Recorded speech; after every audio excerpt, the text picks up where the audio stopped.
आबकारी विभाग के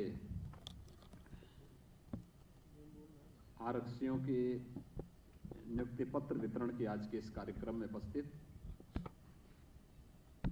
प्रदेश सरकार में मेरी सहयोगी मंत्री, आबकारी और मद्य निषेध विभाग के मंत्री श्री नितिन अग्रवाल जी, विभाग के अपर मुख्य सचिव श्री संजय भूसरेड्डी जी, आबकारी आयुक्त श्री सेंथल पांडियन जी, आबकारी विभाग के सभी अधिकारीगण, नवनियुक्त सभी आरक्षीगण,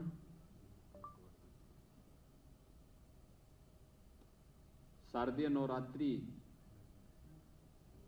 के अवसर पर आपको ये नियुक्ति पत्र प्राप्त हो रहा है। मैं इसके लिए आप सबको हृदय से बधाई देता हूं।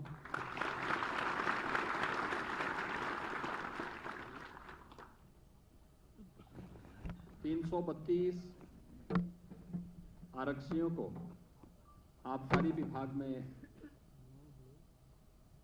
अपने कैरियर को आगे बढ़ाने का एक अवसर प्राप्त हो रहा है। ये राज्य सरकार का मिशन रोजगार के अभियान का क्रम है। जो 332 आरक्षी हैं, इस शासन की चयन की प्रक्रिया जो निष्पक्ष और पारदर्शी प्रक्रिया थी, आरक्षण के सभी नियमों का पालन करते हुए पूरी हुई।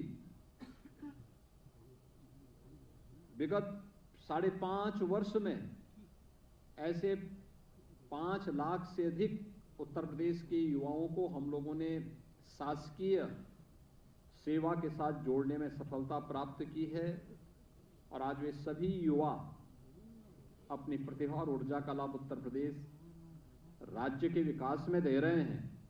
आप सभी 332 आरक्षियों को इसका लाभ उत्तर प्रदेश की शासन की सेवा के साथ जोड़ने का अवसर प्राप्त हो रहा है। मैं आपका स्वागत करता हूं और आप सबको बधाई देता हूं। मेरे लिए इसमें अतिरिक्त प्रसन्नता का विषय है कि शारदीय नवरात्रि में हम लोग जगतजननी मां भगवती की पूजा अनुष्ठान करते हैं और इसमें 30% केवल बालिकाओं का चयन हुआ है आरक्षी के रूप में। आबकारी सिपाहियों के जो आबकारी आरक्षियों की जो भर्ती हुई है, इसमें 30% बालिकाओं का चयन हुआ है। यह हमारे लिए बहुत प्रसन्नता का क्षण है। मैं उन सभी का हृदय से अभिनंदन करता हूं, उन सबको बधाई देता हूं। प्रदेश का यह विभाग बहुत महत्वपूर्ण विभाग है। हमारे मंत्री जी इतने भी कह रहे थे कि बदनाम विभाग है। बदनाम विभाग नहीं है, व्यवस्था को चैनलाइज करने वाला विभाग है। ये एक व्यवस्था के साथ जोड़ने वाला विभाग है। जहरीली शराब से समाज को अवगत कराने, उससे बचाने और नियम के अनुरूप उस कार्रवाई को आगे बढ़ाने के लिए जब हम डिस्टिलरी लगाते हैं तो डिस्टिलरी से केवल अल्कोहल ही नहीं बनता है, बल्कि वह अल्कोहल जो बनता है वह मानते हैं कि देसी मदिरा में उसका उपयोग होता होगा, लेकिन एक बड़ी मात्रा दवा आदि के लिए भी वह उपयोग में जाता है। विभिन्न प्रकार के लैबोरेटरीज में भी उसका उपयोग होता है। और उत्तर प्रदेश शासन ने विगत 5.5 वर्ष के अंदर 33 से अधिक डिस्टिलरीज नई लगवाई है। यानी जितनी पहली थी आजादी के बाद 70 वर्षों में जितनी लगी थी उसकी आधे से अधिक हम लोगों ने विगत 5.5 वर्ष के अंदर सफलतापूर्वक प्रदेश के अंदर लगाई। ईज ऑफ डूइंग बिजनेस में उसकी प्रक्रिया को सरलीकरण किया,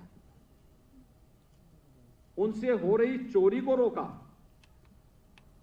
प्रदेश में इतना बड़ा प्रदेश, जब उत्तर प्रदेश की कोई बात करता है तो भौगोलिक दृष्टि से भी और यहां की आबादी की दृष्टि से भी तो बहुत सारे लोगों को संख्या सुनकर के चक्कर आने लगते हैं कि 25 करोड़ की आबादी, इतनी बड़ी आबादी के राज्य को, और उस राज्य में पूरी व्यवस्था कानून के अनुसार चले, ये अपने आप में लोगों के लिए एक कौतूहल और आश्चर्य का विषय भी होता है। और आबकारी विभाग ने अपने यहां इस बात को व्यवस्थित रूप से किया कि पर्व और त्योहार शांतिपूर्ण तरीके से मनाए जाते हैं। शासकीय व्यवस्था के अंदर जो नियम है उसके अनुसार ही आबकारी विभाग से जुड़े हुए शॉप्स आदि संचालित हो सकते हैं। कोई मिलावट की शराब पिला करके निर्दोष नागरिकों के जीवन के साथ खिलवाड़ नहीं कर सकता है। और अगर कहीं किसी ने दुस्साहस किया तो वहां पर कितनी सख्त कार्रवाई होती है। ये कार्रवाई आपने देखे होंगे, बहुत सारी कार्रवाई नजीर बनी है, और उसमें बहुत सारे जो अपने को बड़े बड़े उस रूप में मानते थे कि उनको कोई छुएगा नहीं, उनमें से बहुत सारे लोग आज जेल के अंदर सड़ रहे हैं। ये सरकार की कार्रवाई का हिस्सा है।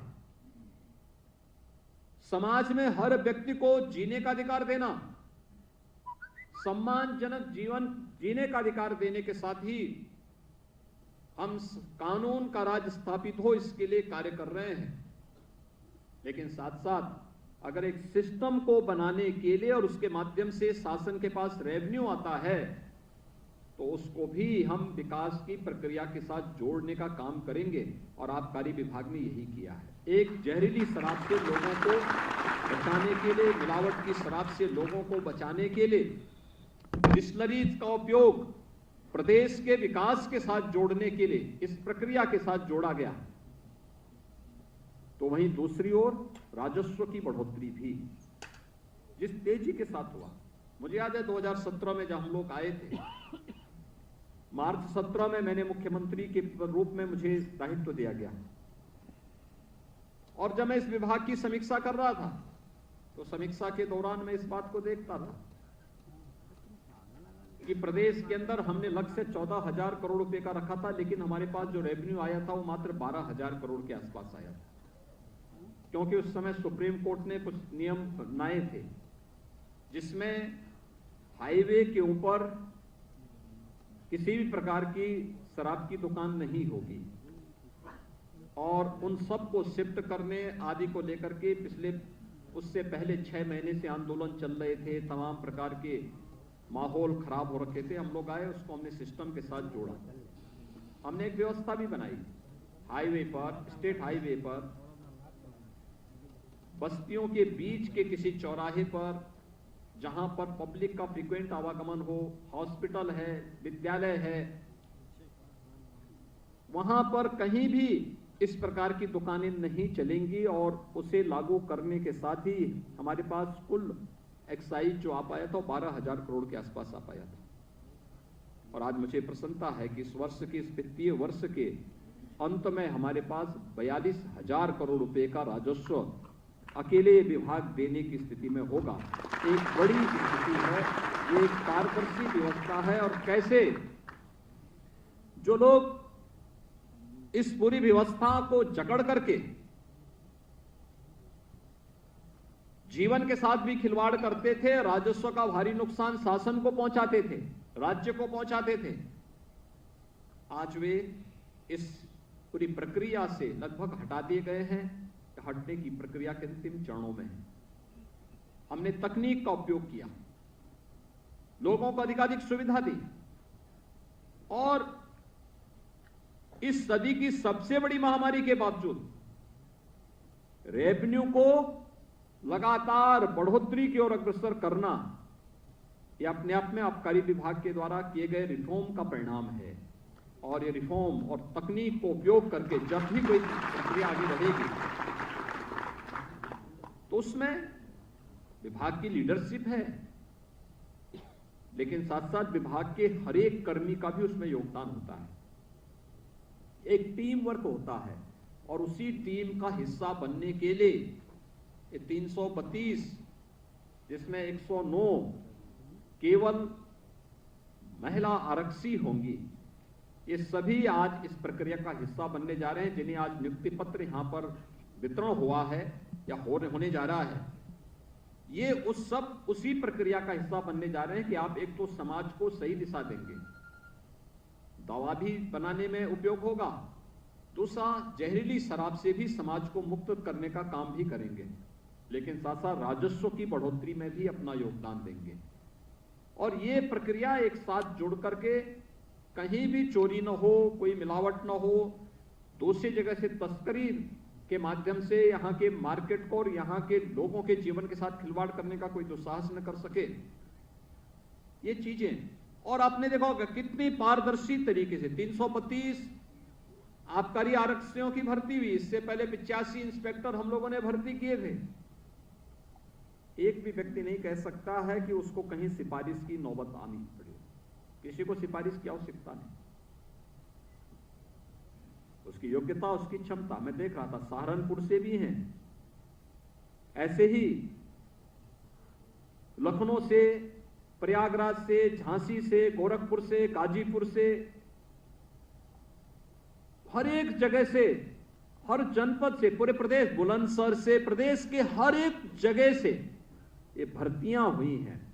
इसलिए बताती हैं कि भर्ती पूरी प्रक्रिया पारदर्शी तरीके से ईमानदारी पूर्वक हुई है और प्रदेश के युवाओं को उसकी इच्छा के अनुरूप यहां पर नियुक्ति की प्रक्रिया के साथ जोड़ने का कार्य हुआ है। भर्ती की प्रक्रिया से जुड़ी हुई संस्था को मैं हृदय से धन्यवाद देता हूं, आप सबको बधाई देता हूं।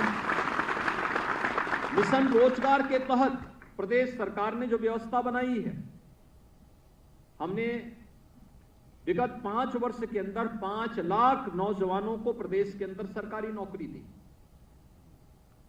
प्रदेश में कानून का राज स्थापित करके जो बेहतरीन वातावरण दिया, इससे प्रदेश में निवेश हुआ। ये जो 33 डिस्टिलरीज भी लगी हैं, इनका परिणाम है कि आज उत्तर प्रदेश इथेनॉल उत्पादन में देश में नंबर 1 पर है, अल्कोहल के उत्पादन में भी नंबर 1 पर है। आज हमारे अन्नदाता किसान को समय पे गन्ना मूल्य का भुगतान हो जाता है। आप सोचिए 1,80,000 करोड़ रुपए के गन्ना मूल्य का भुगतान हमने विगत 5 वर्ष के अंदर किया है। देश के कई राज्यों की वार्षिक बजट इतना नहीं होगा जितना हम केवल अन्नदाता किसान को गन्ना मूल्य का भुगतान देने में खर्च कर रहे हैं। और साथ साथ रोजगार का सृजन भी हुआ। ये जो हम लोगों ने डिस्टिलरीज लगाई हैं, ये तो निवेश तो हुआ ही, लगभग 10,000 करोड़ रुपए से अधिक का निवेश हुआ ही। निवेश के साथ साथ लगभग 1 लाख नौजवानों को प्रत्यक्ष और 10 लाख लोगों को अप्रत्यक्ष रूप से रोजगार से जुड़ने का भी अवसर इसके साथ प्राप्त हुआ है। ऐसे ही कानून की बेहतरीन स्थिति पैदा करके प्रदेश में जो निवेश आया या प्रदेश के परंपरागत उद्यम को प्रोत्साहित करके जो कार्य किया गया, इसके साथ भी प्रदेश ने 1,61,00,000 नौजवानों को प्रदेश में नौकरी और रोजगार के साथ जोड़ने का काम किया, निजी क्षेत्र में भी। और विश्वकर्मा श्रम सम्मान और 1 डिस्ट्रिक्ट 1 प्रोडक्ट जैसी योजनाओं के माध्यम से भी 60 लाख परंपरागत उद्यमियों को और नौजवानों को हम लोगों ने स्वतः रोजगार के साथ जोड़ने का भी काम किया।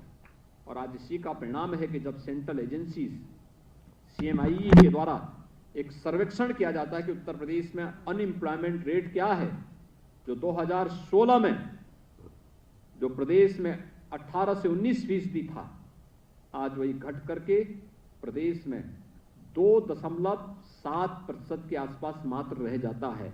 यह प्रदेश के अंदर किए गए प्रयासों का परिणाम है। ईमानदारी पूर्वक सरकार की सारी कार्रवाई चल रही है और अब लोगों ने भर्ती की प्रक्रिया से जुड़ी हुई जितने भी हमारे आयोग और एजेंसियां हैं, सबको कहा है कि उत्तर प्रदेश के युवाओं के साथ अगर किसी ने खिलवाड़ किया तो फिर उसको प्रदेश के अंदर हम टिकने नहीं देंगे। आपने देखा होगा कितनी ईमानदारी पूर्वक सभी भर्तियां होती हैं, पूरी पारदर्शी तरीके के साथ सभी प्रक्रियाएं चल रही हैं। प्रदेश का युवा तकनीकी रूप से सक्षम हो, प्रदेश के अंदर हम लोग आगामी 5 वर्ष के अंदर 2 करोड़ युवाओं को टैबलेट और स्मार्टफोन उपलब्ध करवा रहे हैं। और मेरा यहां पर ये जो आबकारी आरक्षी हैं, ये ट्रेनिंग में जाएंगे। ये ट्रेनिंग उत्तर प्रदेश पुलिस के ट्रेनिंग स्कूल में तो इनको ट्रेनिंग दी ही जाएगी। ट्रेनिंग के साथ साथ यहां पर हमारे अपने ट्रेनिंग संस्थान है, वहां पर भी विभाग के अधिकारियों के द्वारा इस ट्रेनिंग की प्रक्रिया को पूरा करने में योगदान दिया जाए। इन्हें अभी से तकनीकी रूप से सक्षम बनाने की कार्रवाई का भी ट्रेनिंग वहां पर दिया जाए, हर एक स्तर पर।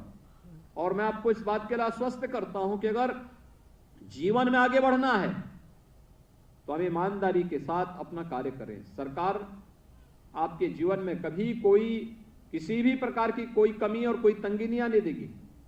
ईमानदारी से कार्य करिए, सम्मानजनक जीवन यापन करिए और समाज और राष्ट्र के निर्माण में अपना योगदान दीजिए। एक सच्चे नागरिक के रूप में ये हमारा दायित्व बनता है। अगर हम अपने दायित्व का ईमानदारी पूर्वक निर्वहन करते हैं तो हमारा कार्यकाल यशस्वी बन सकता है और हम सबको इसी प्रक्रिया के साथ आगे बढ़ना होगा। मैं एक बार फिर से 332 आबकारी आरक्षियों के इस चयन की प्रक्रिया को शारदीय नवरात्रि में और उसमें भी 30% केवल बालिकाओं का चयन हुआ है, ये मेरे लिए बहुत प्रसन्नता का विषय है। मैं इस अवसर पर आप सबको हृदय से बधाई देता हूं, अपनी शुभकामनाएं देता हूं। अच्छी ट्रेनिंग लेकर के समयबद्ध तरीके से अपनी सेवा के साथ आप जुड़िए, विभाग को और भी आगे बढ़ाने में अपना योगदान दीजिए। आपके प्रति मेरी शुभकामनाएं हैं। आबकारी विभाग को और चयन की प्रक्रिया के साथ जुड़े हुए विभाग को भी हृदय से धन्यवाद देते हुए आप सबको शारदीय नवरात्रि और विजयदशमी की शुभकामनाएं। धन्यवाद। जय हिंद। साधु साधु ऐसा चाहिए